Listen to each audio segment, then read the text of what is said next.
ఈరోజు ఇండియాలో అసలు శంకర్ గారు అనేవాడు ఫ్యాన్ ఇండియా ఫిల్మ్ మూవీ ఆయన ఇండియాలో ఎంత ఫేమస్ అని మనకు తెలుసు.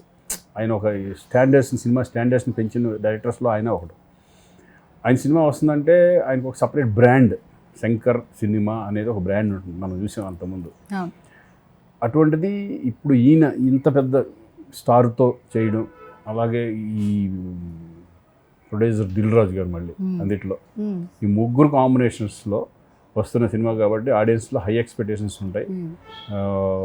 శంకర్ గారు కూడా ఈ సినిమా ఏంటంటే పొలిటికల్ ఉన్నా కూడా మెసేజ్ 100% మెసేజ్, మెసేజ్ లేకుండా ఉండదు సినిమా. మంచి ట్విస్టులు ఉంటాయి, అంటే ఏం జరుగుతుంది, ఇది ఏంటి ఇట్లా జరుగుతుంది అనే ట్విస్టులు మంచి బాగుంటాయి.